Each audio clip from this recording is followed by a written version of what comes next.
నమస్తే. Welcome to our channel. నేను మీ ప్రియాంకారావు. జగన్మోహన్ రెడ్డి గారికి అసలు ఆయన స్టాండ్ ఏంటో ఆయనకే అర్థం కావట్లేదు అని ఇప్పుడు వాళ్ళు వీళ్ళు అంటున్న మాట కాదు, సొంత పార్టీ నాయకుల దగ్గర నుండి కార్యకర్తల వరకు అంటున్న మాట. ఎందుకు అంటే మనం 2019లో తీసుకుంటే ఫస్ట్ టైం అన్నారు అమరావతికి మేము అంగీకరిస్తున్నాం అన్నారు. తర్వాత 3 రాజధానులని 3 ముక్కలాట ఆడారు. ఆ తర్వాత వచ్చేసి విజయవాడ రాజధాని అమరావతి కాదు అన్నారు. ఇప్పుడేమో మావిగన్ మా స్టాండ్ అని చెప్పేసి అంటున్నారు. ఆయన రాజధాని విషయంలోనే 4 స్టాండ్స్ తీసుకునేప్పటికీ ఇప్పుడు ఏ స్టాండ్ తీసుకోవాలి, మేము ప్రజల్లోకి వెళ్ళాలరా బాబు అని వైసీపీ వాళ్ళు ఆయన అడుగుతున్న ప్రశ్న. మరి సమాధానం ఆయన చెప్తారా లేదా? దీని మీద డిస్కస్ చేద్దాం. మనతో పాటు జనసేన పార్టీ రాష్ట్ర అధికార ప్రతినిధి కూసుంపూడి శ్రీనివాస్ గారు ఉన్నారు. ఆయనతో మాట్లాడదాం. నమస్కారం సార్. జగన్మోహన్ రెడ్డి గారి అభిప్రాయం ఏంటి? ఆయన ఏం చెప్పాలనుకుంటున్నారు రాజధాని విషయంలో? అమరావతి వద్దు, దాని ప్లేస్ లో ఏం పెట్టినా ఓకే అంటున్నారా, లేదు అమరావతి ప్లేస్ లో మాకు నచ్చినప్పుడు మేము చెప్పినది పెట్టండి అని చెప్పేసి ఆయన అంటున్నారా? అమ్మ, సహజంగా ఎలా ఉంటుందంటే రాజకీయ నాయకుల్లో ఒక గుణం ఉంటుంది. ప్రజలను కన్విన్స్ చేయలేకపోతే కన్ఫ్యూజ్ చేయాలి. ఇప్పుడు జగన్మోహన్ రెడ్డి గారు తీసుకున్నది ఆ లైనే తీసుకున్నాడు ఆయన. మీరు అన్నట్టుగా అతను ప్రతిపక్ష నాయకుడిగా ఉన్నప్పుడు 3 ప్రాంతాల మధ్యన చిచ్చు పెట్టకూడదనే ఉద్దేశంతో నేను అమరావతిని అంగీకరిస్తున్నాను అన్నాడు ఆయన. కట్ చేస్తే మళ్ళీ అధికారంలోకి వచ్చిన తర్వాత 3 రాజధానులు అన్నాడు. మళ్ళీ ఏమన్నాడు, ముఖ్యమంత్రి ఎక్కడ కూర్చుంటే అక్కడే రాజధాని అన్నాడు. అసలు రాజధాని అనే పదం రాజ్యాంగంలో లేదే అన్నాడు. ఇప్పుడు ప్రజలు తీసుకొచ్చి పక్కన కూర్చోబెట్టిన తర్వాత ఇప్పుడు ఏమంటాడు, మావిగన్ అన్నాడు. మావిగన్ అలా అయిపోయి మళ్ళీ విజయవాడ రాజధాని అంటాడు. అంటే చంచలతత్వం, మనిషికి ఒక విధానం అంటే ఏమీ లేకపోతే ఇటువంటి వస్తాయి ఆలోచనలు. ఈ రోజున అమరావతి ప్రాంతంలో అసెంబ్లీ కట్టారు, సెక్రటరీ కట్టేశారు. అమరావతిలోనే ఉంది కదా అసెంబ్లీ, తర్వాత ఏమో సెక్రటరియట్ అమరావతిలోనే ఉంది కదా, హైకోర్టు అమరావతిలోనే ఉంది కదా, జడ్జీలకు సంబంధించినటువంటి ఆ క్వార్టర్స్ అమరావతిలో ఉన్నాయి కదా, ఐఏఎస్లో ఐపీఎస్ సంబంధించిన క్వార్టర్స్ అక్కడే ఉన్నాయి కదా, అమరావతిలో ఉన్నాయి కదా. మరి ఏంటి అమరావతిలో నువ్వు కట్టిదేంటి, కొత్తగా వచ్చి నువ్వు మావిగల్లో కట్టిదేంటి అంటే ఇవన్నీ తీసేసి ఆ ప్రాంతంలో తీసి వేరే ప్రాంతాలు కడతావా అని లేనేంటి చెప్పు. అంటే నేను ఆల్రెడీ జరుగుతున్న అమరావతి ప్రాంతంలో అభివృద్ధికి నేను వ్యతిరేకం అన్న మాటని చెప్పుకొని, అంటే మనం ఏం చెప్తున్నాం అంటే ఇప్పుడు మేము ఉన్నాం క్లారిటీగా ఉన్నాం, ఒకే ప్రాంతం నుంచి పాలన, అన్ని ప్రాంతాల నుంచి అభివృద్ధి అనేది మా ఎజెండా. అన్ని ప్రాంతాలు అభివృద్ధి చెందాలి, పాలన మాత్రం ఒక ప్రాంతం నుంచి జరగాలి. భారతదేశంలోని రాష్ట్రాల్లో అన్ని జరుగుతుంది కదా, అదే కదా, కొత్తగా ఏం చేయట్లేదు కదా. మరి అటువంటిప్పుడు వీటికి భిన్న వాతావరణం. నువ్వు ఇప్పుడు అమరావతి ప్రాంతంలో కన్స్ట్రక్షన్ జరుగుతుంది, ఆ కన్స్ట్రక్షన్స్లో ఏమైనా అవినీతి జరుగుతుందా, లేకపోతే ఏదైనా జరుగుతుంది, మాట్లాడు, తప్పలేదు. అసలు అమరావతిలో వద్దంటావేంటి? అసలు పక్కనున్న వాళ్ళు కూడా నేను అతను మళ్ళీ విజయవాడ రాజధాని అన్నప్పుడు వాళ్ళ ఫేస్లు చూడండి ఒకసారి. ఏదో ఈ కుక్కతో పట్టుకుని గోదావరి ఇస్తున్నాం మనం అందరం కలిసి అనే భావన అలా కనపడుతుంది. ఎందుకు ఒక నిర్ణయం మీద అతను స్టిక్ అయి ఉండడు.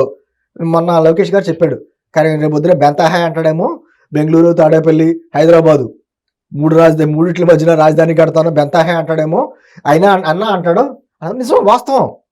ఎందుకంటే ముఖ్యమంత్రి ఎక్కడ కూర్చుంటే అక్కడ రాజధాని అయితే రేపు పొద్దున్న మొన్న 2019-24 మధ్యన సరిగ్గా వ్యవస్థలన్నీ పనిచేస్తుంటే, జగన్మోహన్ రెడ్డి గారి కేసులు అన్నీ ఉంటే అతను మళ్ళీ జైలుకి వస్తాయి. అంటే మన చంచలు కూడా మన రాజధాని అనాలా, లేకపోతే చర్లపల్లి మన రాజధాని అనాలా, లేకపోతే రాజమండ్రి జైలు మన సెంట్రల్ జైలు మన రాజధాని అనాలా? అంటే ఏం మాట్లాడతాడు అతను? నేను ఏమంటుందమ్మా, ఈ రోజు ఆంధ్రప్రదేశ్ ప్రజల శాశ్వత రాజధాని కడుతున్న ఒక కళ, ఆ కళ నెరవేరుతుంది. అక్కడ పనులు అద్భుతంగా జరుగుతున్నాయి. సరే, పనులు స్పీడ్గా జరగట్లేదని మాట్లాడి తప్పలేదు. లేదనుకో, స్క్వేర్ ఫీట్కి ఎంత ఖర్చు పెడుతున్నారు అంత ఖర్చు పెడుతున్నారు అని చెప్పి పెట్టు, నీ దగ్గర ఉన్న ఆధారాలు పెట్టు, తప్పలేదు. అవినీతి మీద మాట్లాడితే ఎవరైనా కాదన్నారు. కానీ జరుగుతున్న దాన్ని అభివృద్ధిని కాదంటావేంటి? మాట్లాడితే ఏమంటాడు, అమరావతి వర్సెస్ మావిగన్నే రేపొద్దున మా ఎలక్షన్ ఎజెండా అంటాడు.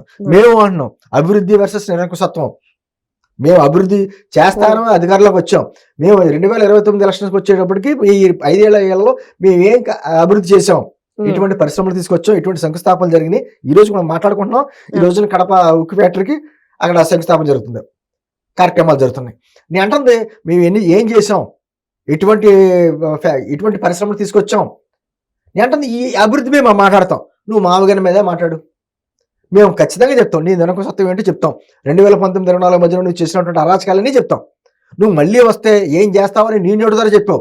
మేము మళ్ళీ వస్తా రఫా అంటారంటావు. ఎక్కడమ్మా భాష మాట్లాడతారు అలాగే? మేమేదో పొరపాటు జరిగింది, మా హయాంలో జరిగిన పొరపాటును సరి చేసుకుంటాం, ఖచ్చితంగా ప్రజల దగ్గరికి వెళ్ళి మళ్ళీ ఓటు అడుగుతాం అనేటువంటి మాట్లాడతాడా? మేము వస్తే ఈ అమరావతి ప్రాంతాలు కట్టేయండి, కూల్చేస్తాం, మా ఆవేగాని కడతాం, లేకపోతే మాకు వ్యతిరేకంగా పనిచేసిన అధికారులందరినీ ఎక్కడున్నా సరే రిటైర్ అయిపోయినా సరే తీసుకొచ్చేసి వాళ్ళని శిక్షిస్తాం. ఏంటి అరాచకం మాటలన్నీ కూడా?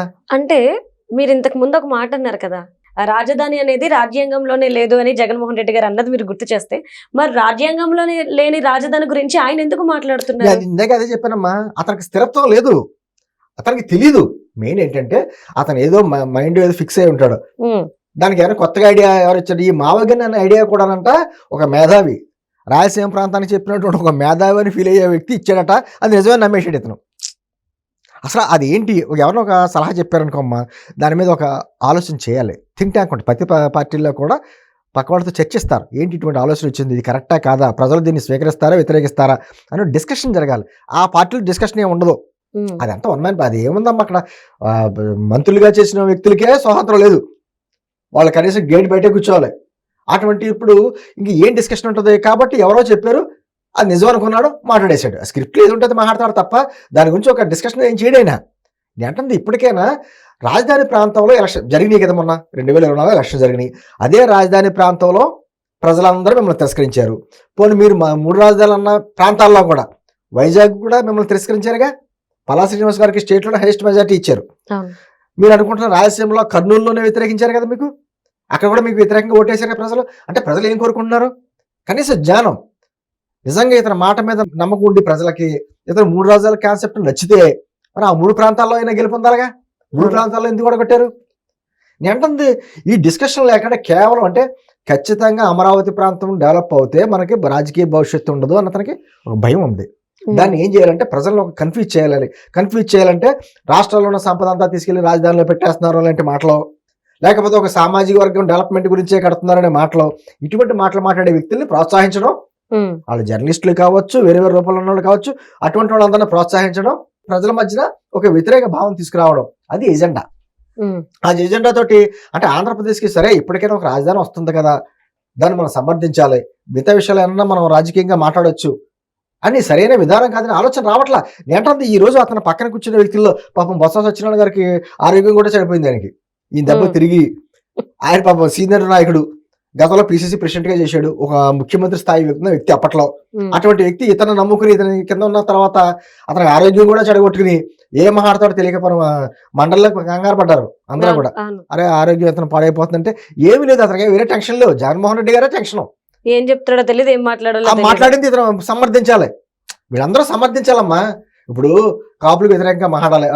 అంబటి రాంబాబు లేకపోతే పేరునాని, గుడివాడ అమర్నాథ్ ఈ వ్యక్తుల మీద భుజం మీద తుపాకీ పెడతాడు. అలా తెచ్చినట్టు మాట్లాడాలి, వాళ్ళకి ఇష్టం ఉన్నా లేకపోయినా మాట్లాడాలి. ఇప్పుడు చౌదరి అమ్మవారికి వ్యతిరేకంగా మాట్లాడాలి, తీసుకొస్తారు. ఇప్పుడు ఎవరిని కొడాలన్నా ఎవరిని ఒకళ్ళ వ్యక్తుల్ని మళ్ళీ అతను మాట్లాడాలి. అంటే ఏ కులం వ్యక్తులను తిట్టాలో ఆ కులాల భుజాల మీద, నాయకుల మీద భుజం తుపాకీ పెడతాడు. కాకపోతే ఇవన్నీ అర్థం చేసుకున్న నాయకులు ఎవరైతే ఉన్నారో వాళ్ళందరికీ కూడా ఒక పాపం ఒక రకమైన హెడేక్. ఈ నాయకుడితో వెళ్తున్నాం, ఏంటి మన భవిష్యత్తు, వెళ్ళకపోతే రకరకాలుగా అంటాడు. ఉమ్మారెడ్డి వెంకటేశ్వరరావు ఎంత సీనియర్ లీడర్ అమ్మా అతను. ఒక సభలో చూశారు కదా, పవన్ కళ్యాణ్ గారిని తిట్టమంటారని చెప్పి అతను చెవిలో చెప్తుంటే మైక్ ఆఫ్ చేస్తుంది అనుకున్నాడు. పాపం ఆయన మైక్ ఆన్లో ఉంది. అంటే తిట్టమని వీళ్ళందరినీ ప్రోత్సహిస్తాడు జగన్మోహన్ రెడ్డి గారు. కాన్సెప్ట్ అర్థమవుతుందా? ఏదో రకంగా వాళ్ళ బూతులు తిట్టాలి, ఈయన చక్కగా పళ్ళు ఎగిలించుకుంటూ నవ్వుకుంటే వెనకాల నుంచి చూస్తూ ఉంటాడు. అంటే రాజధాని విషయం కదమ్మా, రేపొద్దు నిజంగా 2029కి మనకి అన్ని కంప్లీట్ అయిపోతే చక్కగా దేవుడు దేవాళ్ళు అనుకుంటున్నాను నేను, అన్ని కంప్లీట్ అయిపోతే 2029 ఎలక్షన్స్ కి ఏజెండా తీసుకుంటాడు తెలుసా, అమరావతి మా వల్ల కంప్లీట్ అయింది అంటాడు. ఆ రోజు నేను మామగారిని ఉండదు, విజయవాడ ఉండదు, 3 రాజధానులు ఉండదు, ఇంకొక రాజధానులు ఉండవు. అమరావతి ప్రాంతం ఈ రోజు ఇంత డెవలప్ అయిందంటే మా వల్లనే అంటాడు ఆయన. చూసుకోండి అయిందంటాడంతే, ఖచ్చితంగా అంటాడు. పోలవరం కంప్లీట్ అయింది అనుకో నా వల్లనే అంటాడు. మంచి ఏదైనా క్రెడిట్ చోరీ అతను అంటాడు, కానీ అతనే చేస్తాడు. ఈ రోజు చూడండి, రేపు పేపర్ చూడండి, నేను ఒకటే ఛాలెంజ్ చేస్తున్నా. రేపు వద్దు సాక్షి పేపర్ చూడండి, కడప ఉక్కు ఫ్యాక్టరీకి అన్ని రకాలుగా ఏర్పాట్లు చేసింది మా హయాంలోనే అని పేపర్లో వస్తుంది. రేపు వద్దు మీ ఛానల్లోనే కూర్చొని మీరు నాకు కట్టికి చూపిస్తాను. క్రెడిట్ చోరీ అంటే అలా ఉంటుంది. అంటే మంచి ఏదైనా జరిగిపోయింది అనుకోండి, దాన్ని వెనక తీసుకోలేమనుకోండి, తన అకౌంట్లో వేసుకుంటాడు, చేస్తాడు. ఇవన్నీ కూడా అతని మెంటాలిటీ, అతని మానసిక పరిస్థితి ఏ విధంగా ఉందో తెలియజేస్తుంది.